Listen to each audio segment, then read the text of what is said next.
I don't ever slow up, no I don't take shit. I got no love for the fakeness. If you wanna play tough and wanna hate this, I'll always show up. I don't ever slow up, no I don't take shit. I got no love for the fakeness. If you wanna play tough and wanna hate this, I'll always show up and make a statement. I don't ever slow up, no I don't take shit.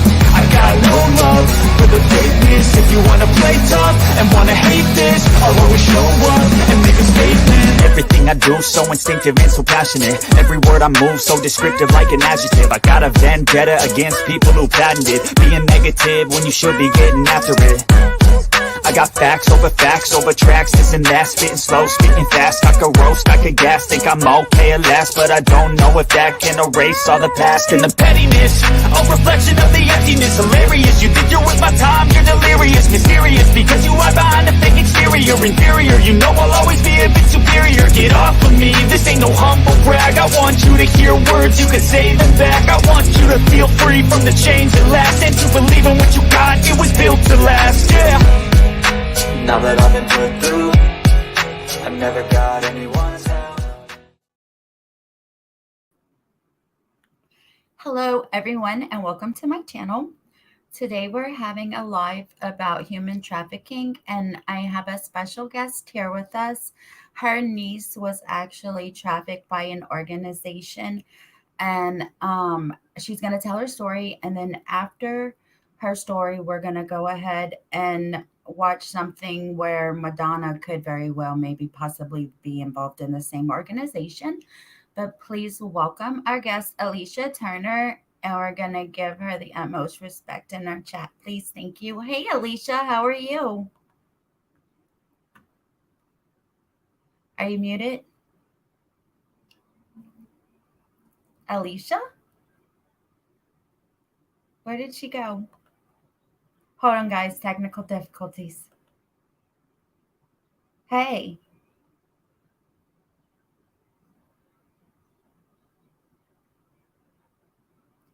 Y'all, I'm so sorry. I don't know what happened. Hold on one second. I'm going to let her come back up. Maybe something happened.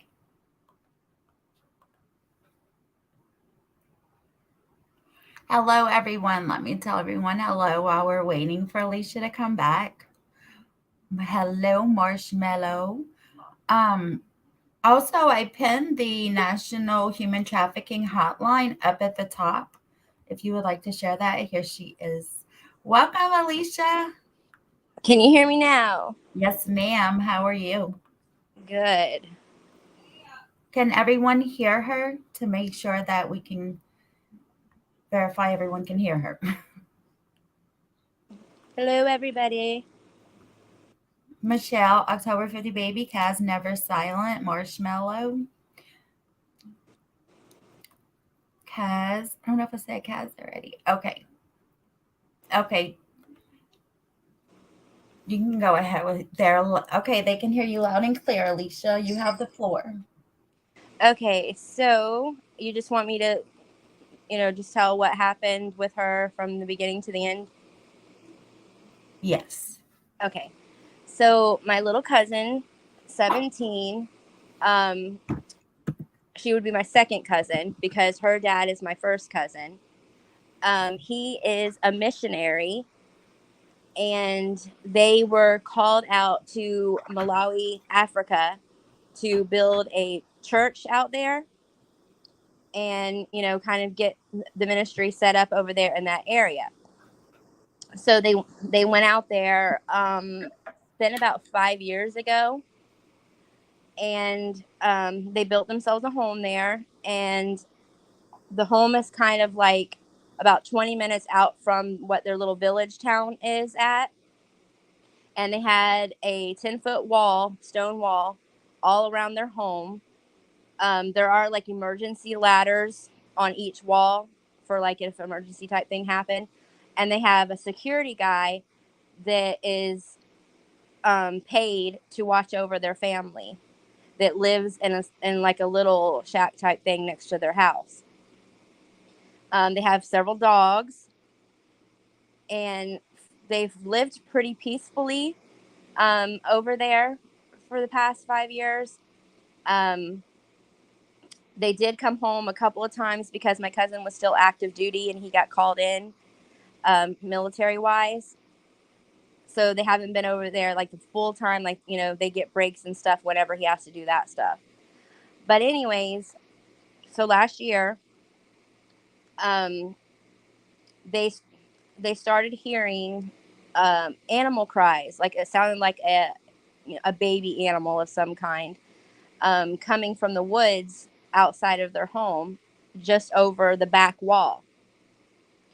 Um, and Amelia, who is my 17-year-old cousin, wanted to go and check it out and see what it was. But my cousin told her, you know, no, you don't do that, and you know, always stay within the walls. And so, you know, she didn't go. But a week later to the day, he was out and she was at home with her mom and her siblings, and she was washing dishes and stuff with her sister, and she heard the cries again. And she said, "Oh my goodness, that animal is still out there crying. You know, if it's hungry, it's got to be starving by now, or if it's injured, you know." So she was concerned about the animal. So she said, "I'm going to go look, but I'll be right back." And Marissa, who's her little sister, said, "Okay." And she went out through the back to the back wall of the house, and she climbed up on the ladder. And this was like 8 p.m. at night.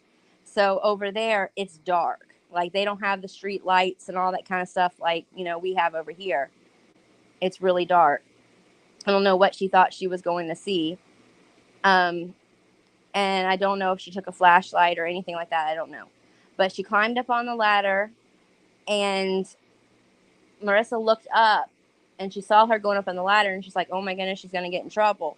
So she turned around to kind of distract her mom and siblings that were sitting at the table making Christmas decorations and stuff. And when she turned to look back, she didn't see Amelia anymore.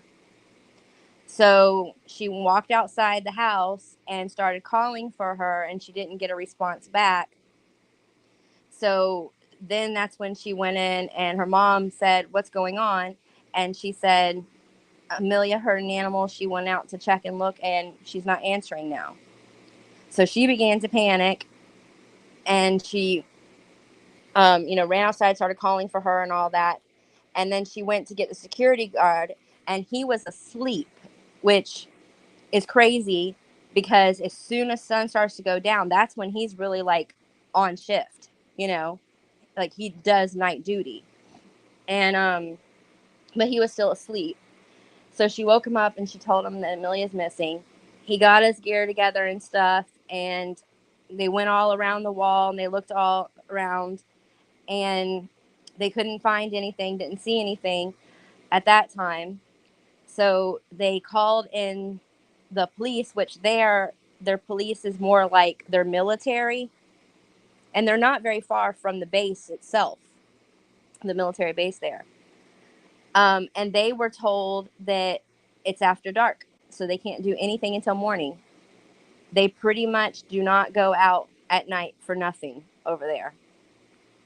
So they had to wait until sunup to go and look, and then that's when they saw that there was tire tracks behind the house, behind the wall. They found some like uh, evidence that someone had been casing the house for a while. There was like food wrappers and things like that out in the woods, and you can kind of see where people had been sitting in a spot to like check out the house and stuff. So they knew at that point that someone definitely took her. So they were terrified, of course, and officials were called, and they let the family know over here and told everyone what was going on, you know, requesting prayer. And I immediately started reaching out to human trafficking organizations that I'm affiliated through with my organization and getting them to help. And they ended up helping me get a hold of the U.S. Embassy people. And my cousin helped with that too because she works for Mike Pompeo and Fox News. So we had a lot of people helping. They got the ports and stuff shut down immediately over there. So that was good. But, hours and hours went by and she was still missing. Well, a couple of days later, she's found in a village, several miles away from home. And she's taken to the hospital. When she gets to the hospital, she's met by my cousin who comes in because they told him that they were taking her there. And he goes and meets her there, and she's hysterical. So they really couldn't do any type of testing on her at that time, or a check or anything. She just was not allowing anybody to touch her or anything. So they bring her home, report to the family. I report to the organizations and stuff like that. At that time, he was already in contact with the embassy people because I got him in contact with them. And so he told them, and they really just wanted to, well, they also had already brought U.S. military over there to help the situation by then, and try to track down what had happened to her, but she wasn't talking at first.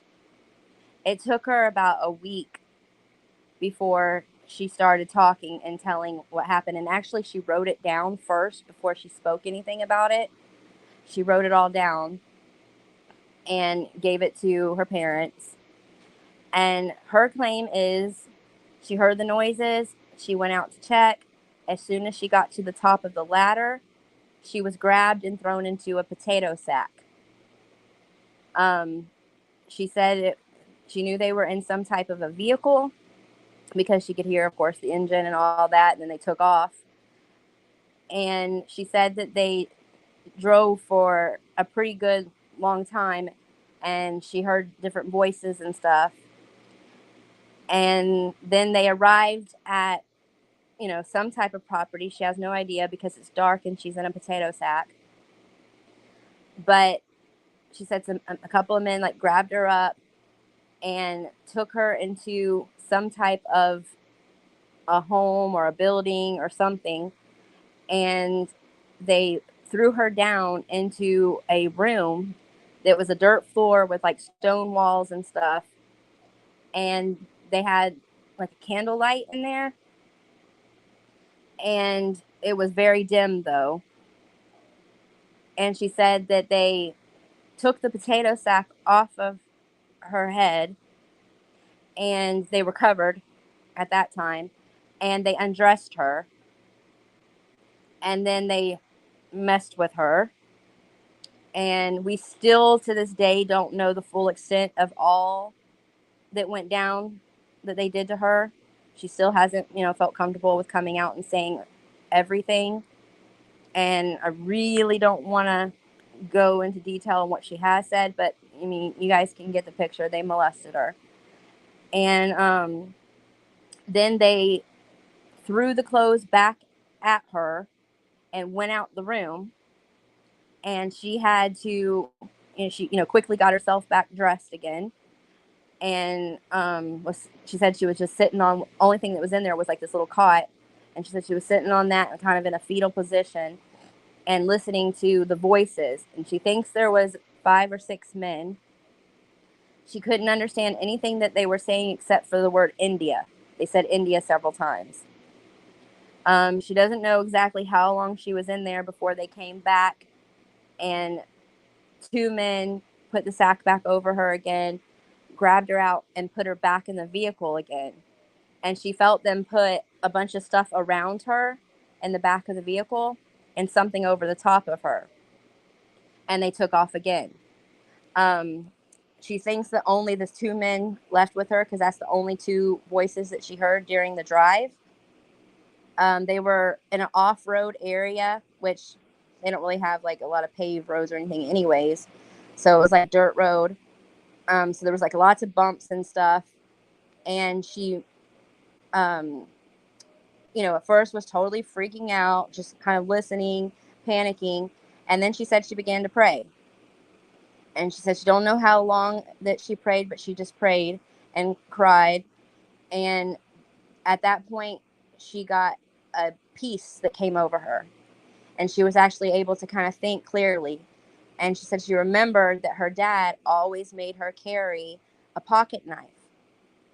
But she thought to herself, what's the chances that everything I've been through tonight, that pocket knife is still going to be in my jogging pants pocket? Because, they're loose fit and stuff. But she reached, she maneuvered herself to where she could reach down in there, and it was still in there. This was Malawi, Africa. So she got the pocket knife out, she got it open, and she managed to cut the potato sack to where she got free, she got air and stuff, and she could see the night sky. She could see a little bit of what was around her, and she said it looked like they had a table over the top of her, like a wood table over the top of her, and firewood around her. So she thought, well, how am I going to escape? And she was, like I said, hitting these bumps and stuff like that, and they were going pretty fast. And so she told herself, I'm going to wait until they hit one of those good bumps, and when they do, I will roll out at that point, and they might not notice because everything is rocking and shaking so much every time they hit those bumps. So that's what she waited for. She waited until they hit a good, decent bump, and then she just rolled out the back and fell down onto the ground, and it knocked the breath out of her. So she laid there hoping that they didn't see her, they didn't notice, and just lay there to catch her breath. And they obviously didn't, because they kept on driving.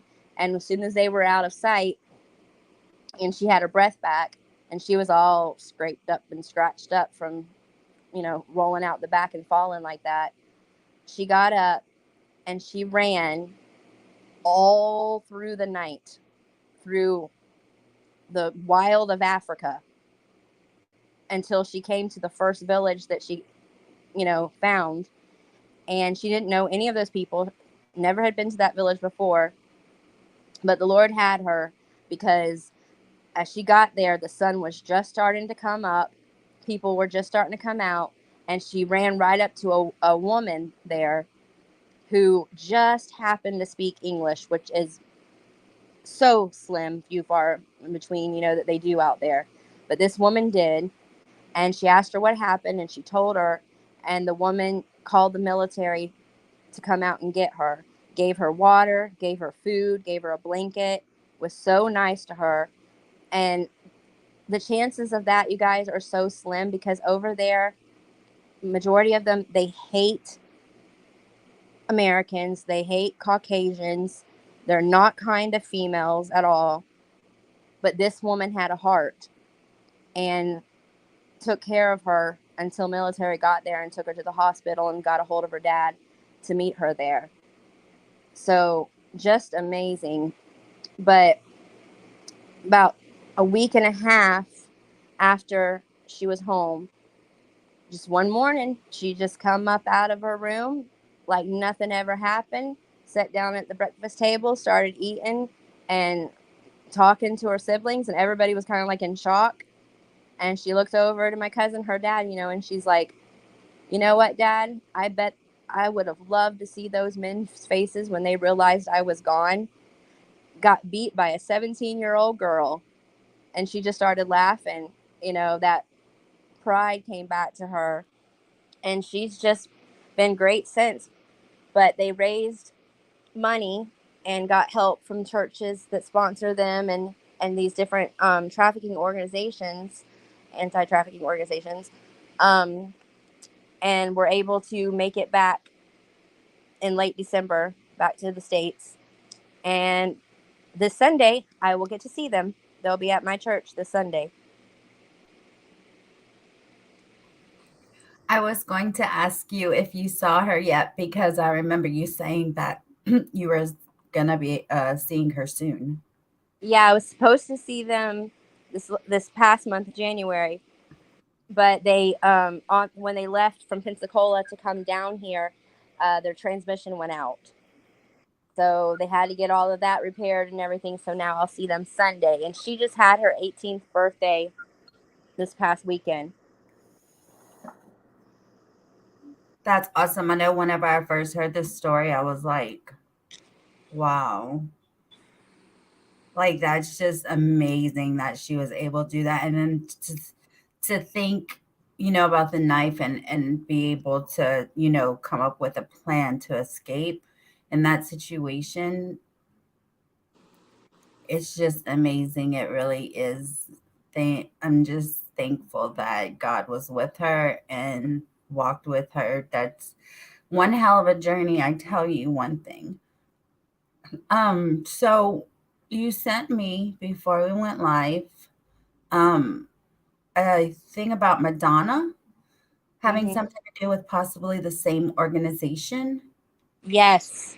I was told about it by my cousin. I mean, it's one of the reasons that they got out of there, because they found out that about a month before Amelia was taken, there was, I want to say 28, it might have been 26, 20, something like 26, 28 female bodies that were found in a shallow grave just a few miles from their home. And when the U.S. Embassy sent military over there and they started their investigation, they found out that this was an organized human trafficking ring that was taking these girls. They told them they needed to get out of the area because since they had been cased, they think that they know that they have several other children there. And of course, her mother as well. And they think that they're going to be very angry that she escaped, and they will probably come back for the rest of them, and they will come back with a bunch of men and a bunch of weapons.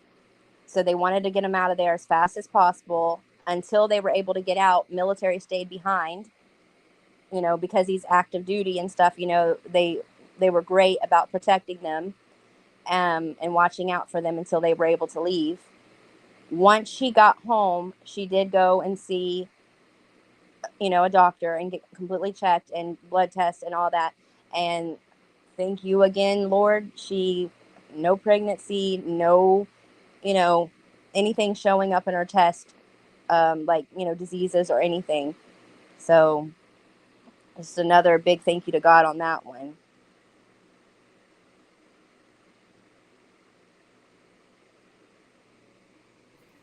I'm sorry, I'm scrolling through the Twitter link that you sent me so that, and I also posted it in the chat in case anyone Oh, and wants to look at it close, read more into it. I'm just scrolling through it. But I noticed, Alicia, I noticed that they were going through each child that she adopted and was, I guess speculating, things about each child that she adopted. And also, this woman right here, I noticed it said they also alleged that Justice, at the time she was Justice Fiona, who presided over Madonna's 2006 adoption application, seemed to be super sharp in questioning about her intentions and motives for twin girls. hmm to answer Never Silent, they said that they were told that these trafficking rings, they make the animal sounds. Like that's one of their things that they do to lure children out. So they don't think there was actually any animal. And the security guard is being investigated as to why he did not hear this big safari type Jeep drive around to the back and grab her and drive out, like why he was sleeping when he was supposed to be on duty and watching. um so we're still waiting to hear on that as well. But right after this happened and it brought a lot of attention to the area, they started looking into various trafficking rings, stopping cars, talking to people, keeping military at the ports, searching people's vehicles, and they were able to bust a few people. They don't know if these are the people that were involved with Amelia's taking, but they know they are involved in an organized trafficking ring. And they found out that a lot of children are missing from foster cares that are over there and orphanages and stuff.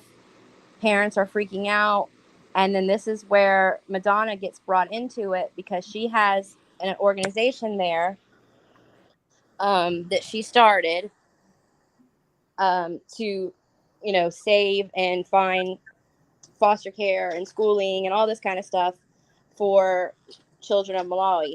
And those are the children that are all seeming to go missing.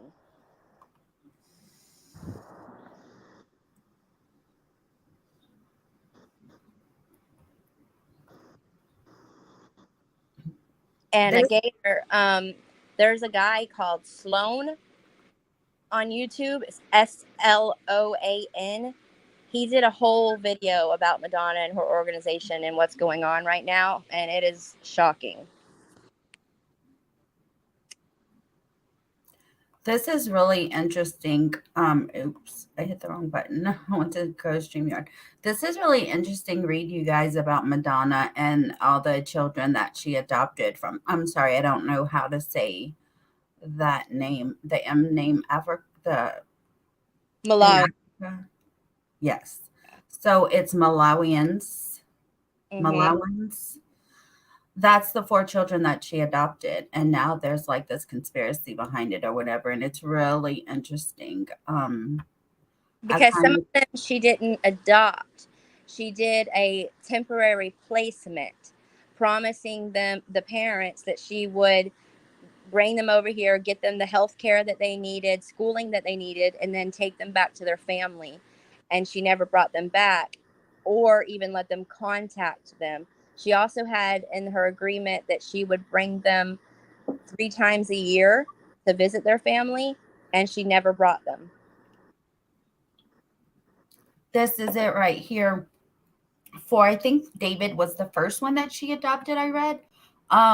The only reason I let Madonna adopt David was because she promised me she would give him a good education and then he could come home to live with me. Hmm. So it's really interesting. It's not really too long, but it gives a little bit of information about each child that she did get from that same place. And they're calling it adoption over there, but in our terms it wouldn't be that, because adoption's when the child is permanently yours. It would be what they would call temporary placement, where they just sign the child over to be placed with her for a certain amount of time or until something was completed. And there's speculation, there's things that they have to do and stuff, um, that she did not follow through with. That's crazy for a celebrity such as Madonna, who's been so popular for so long. I'm definitely gonna have to keep an eye on this because I had no clue until you sent it to me. I was like, Madonna, like the singer Madonna. Yeah. Now there are some parts of it that are like, you know, different to us than it is to how they are over there, because, here in America, we're used to, craziness in our pop culture and sex symbols and, you know, being in magazines or doing their like sexualized videos that they do and stuff. But over there with their religion and how their laws are, they're against a lot of that stuff. So when she stood before the judge and was asked a lot of questions about starting her organization there and being able to foster these children, um, she promised that a lot of things that she was known for, in her younger years, that she was over that, and that the kids wouldn't be influenced by that kind of stuff. Like, she had to agree to, these like religious terms that they all had.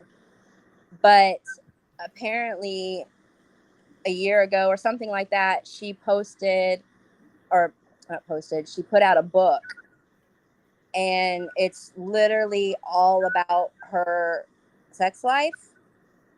And in this book, she has a whole chapter on taking the virginity of a teenage boy. What? Yeah. And a young teenage boy at that. She explains like how she met him and how he was staying at a place near where she was staying, and he had a bad home situation, and he would come and hang out with her to get away from his parents and abuse that he was going through. And one night, it just happened, and she took this kid's virginity and all of that. And she would have been like late 30s when this happened. So that raised a bunch of controversy, obviously, which got back to the lawyers and stuff that, deal with her foundation over there. And they immediately started an investigation because they were already investigating into the kids that are going missing under her foundation over there. And now they hear about this, and the book that she put out violated her terms anyways of what she was exposing the kids to that she had. So yeah, it's just a big, huge mess. And it's like, part of me is like, well, it's Madonna, guys. Really? You didn't expect that the kids were gonna be around all this sexualized stuff and things that are completely against your religion.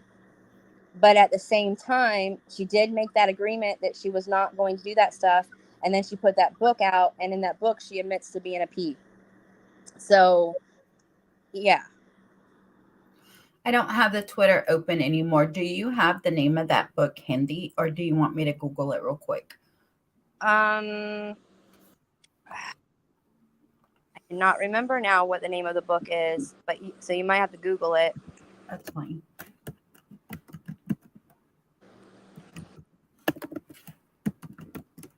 I just want to put the name out there so that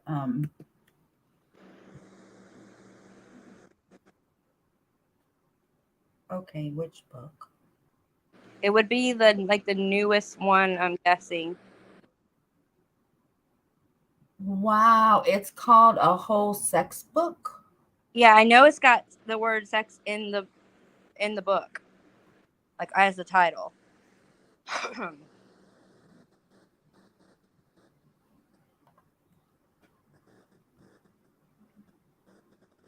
And there's this whole chapter about this young boy that she's with, and so it's all being investigated and blown up now. I'm trying to get a bigger oh, here we go. It's called Sex. That's the name of it. Hold on, let me get it. And it's pristine condition, is going for $700 on. Hold on one second, let me get it up here. This is her book. It's called Sex. It's just SEX on the cover, and that's the back cover. Is that it? There isn't much to it, especially for $700. Yeah, so it's in her book Sex, that was released in 1992, but didn't really come big and get out there until here recently, when this whole investigation started. She talks about, I'm looking at it right now, it's under MadonnaInfinity.net. There's a whole portion about teens being what rhymes with corny, teens being this way, and her being pursued by 16 to 18-year-old teens and taking virginity of them, one as young as 14 years old. And she even talks about, there's a quote here. It says, "He was a teenager, not a child. Take a chill pill. Yeah, an underage young teenage boy, a virgin with barely any pubic hair." Oh my God, that's in the book? Yeah. Yep. How can we read this without spending $700 or $100? I don't know. I know there's lots of videos on it and the things were quoted. But recently, Candace Owens, as of just 8 days ago, posted a whole article in Newsweek talking about Madonna being the P word and why it was covered up all these years. And it took this investigation for it to come out. That's crazy. She also Well, talks about how she caught a sexually transmitted disease from this teenage boy. well, then she didn't take his virginity, plain and simple. Mm-hmm.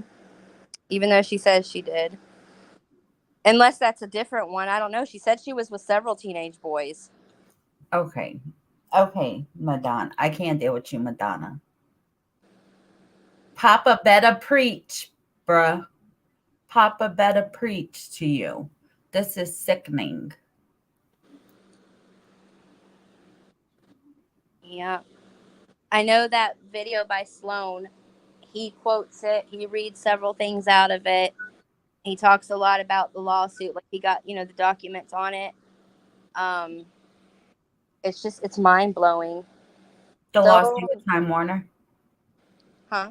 The lawsuit with Time Warner. No, the lawsuit that she's got from the people of Malawi against her. Oh, okay. Okay, never mind. Wow, this is insane information. She's But bringing um kids back, and she's not.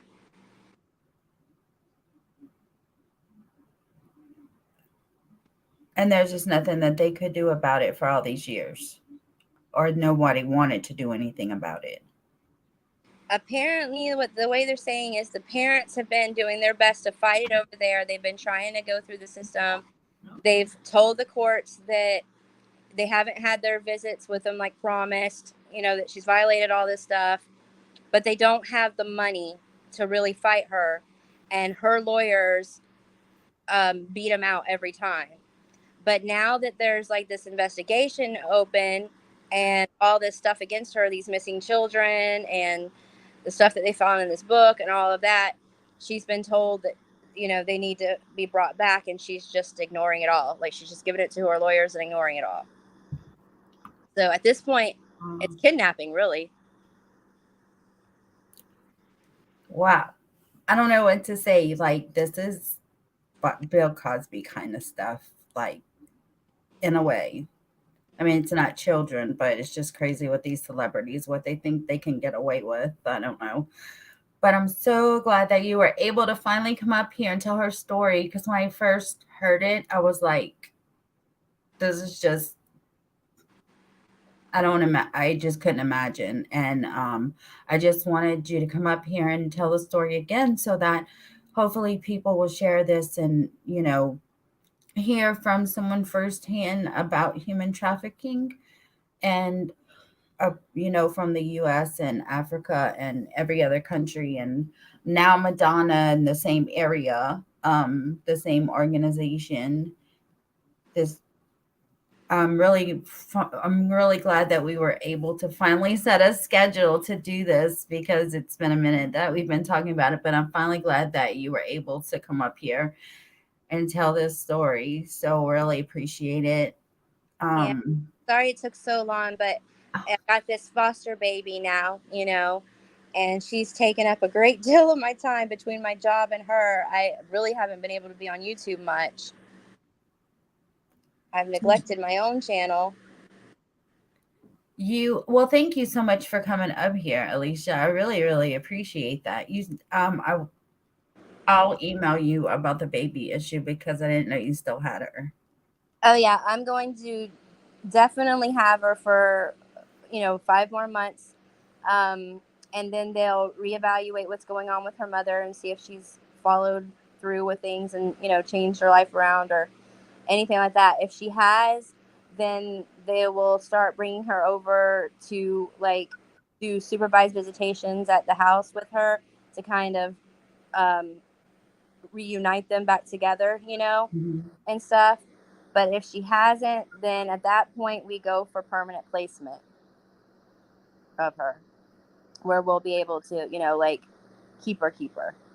They just need to make up their mind on what they want to do. That's a baby. You can't just go back and forth, back and forth. Oh, the whole system disgusts me at this point. Like everything that I've learned since I've done this. Like she was taken from the mother with drugs found in her system. She was only 9 months old. Right. She's way behind on proper development. Like, she doesn't crawl yet. Since she's been with us, she has learned to sit up and sit herself up, and she has learned to scoot. Um, Mentally, like, she's learned a lot of words. Like, she can say everybody's name in the house. She's learned to ask for num nums or a baba, or when she wants to go night night, things like that. But she should be like pulling herself up on things and stuff, and to stand and everything. She's not doing anything of the sort yet. She's got no hair in the back of her head, and her head is flat. So she has to go to. I have to take her to get a brain scan done soon, because they're concerned that her mom made her lay down so much. That's why she, hasn't progressed. That Oh, her skull might have not have developed properly. It's just very flat in the back and no hair there. So I gotta, and then she's also very bow-legged still, and they might have to put braces on her legs to help her to be able to stand and walk soon. wow. So I mean, and the place that they got her out of was just disgusting. I mean, they didn't even have like flooring; it was just plywood, you know, and it was just a mess of a situation. And I feel like when things are that bad, I mean, it's like way worse than the Wells property bad. I feel like when things are that bad, like, and you've abused a child like that, and you shouldn't be able to even get them back, you know? Right. That's what I was just thinking. You describing all of this, and I'm sitting here going, and they're even thinking about putting her back in that situation. I mean, she has a lot of steps. She has to get a job. She has to find her own place. It has to be, um, you know, approved by them. She has to show steady income, everything for this 6 months. Like, she has to really prove herself.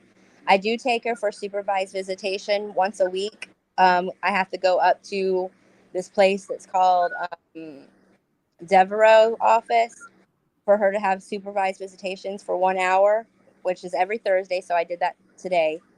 Um, the supervised visitations are not going well. Like, she doesn't want to go to her mom. She cries when I have to hand her over to her, and she pretty much whines and cries the whole visitation.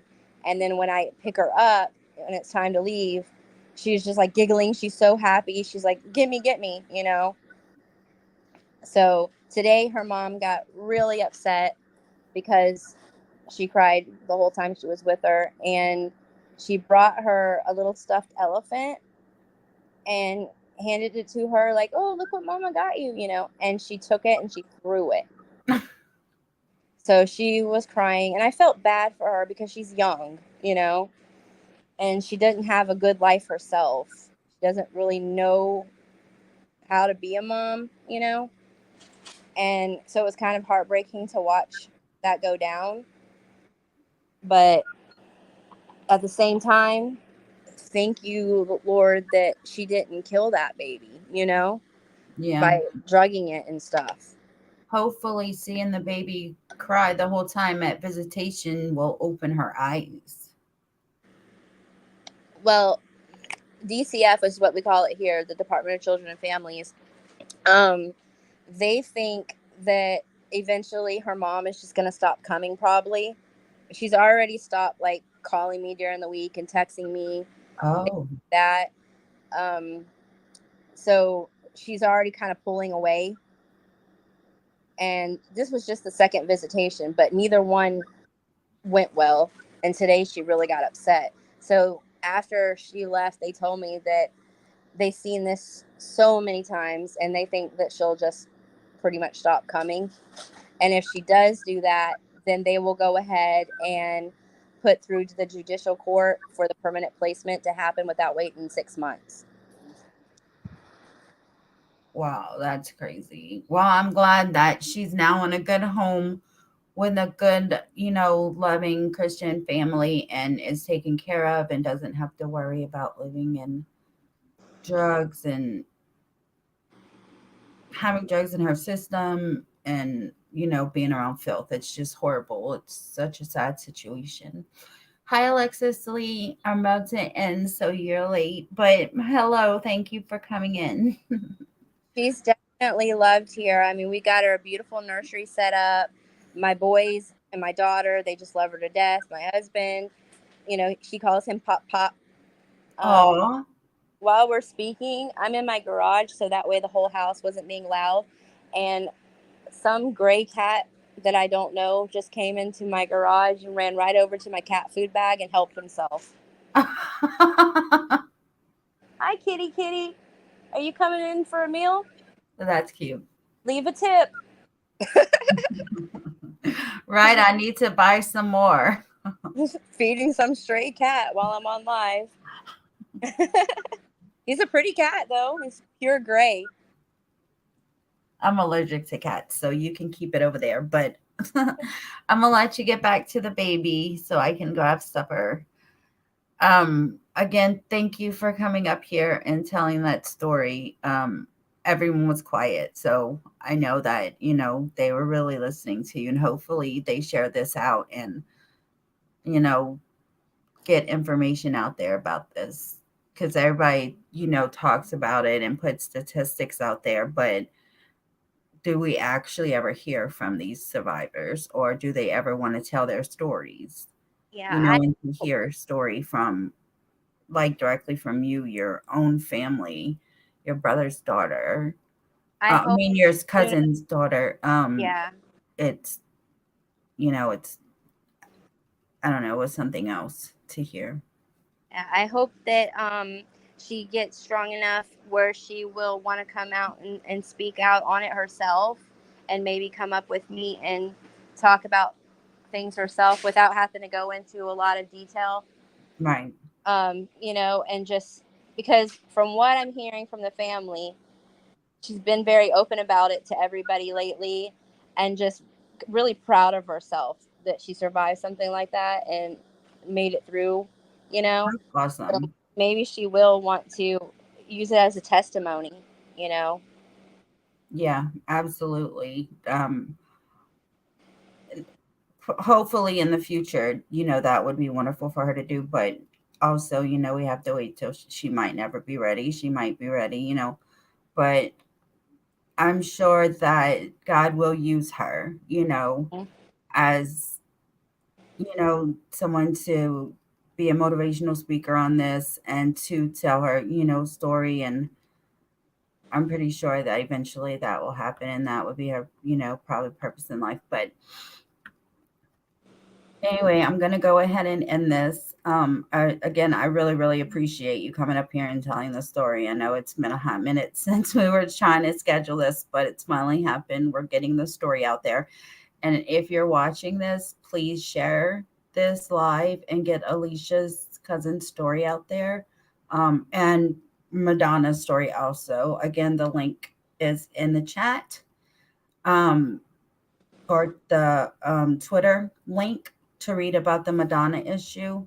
And I thank everybody for coming in. And please hit that like button for me and subscribe if you haven't subscribed. And Alicia, I will see you somewhere Yeah. around YouTube. All All right. Thank you for having me. right. Y'all have a good night. All right. Bye-bye.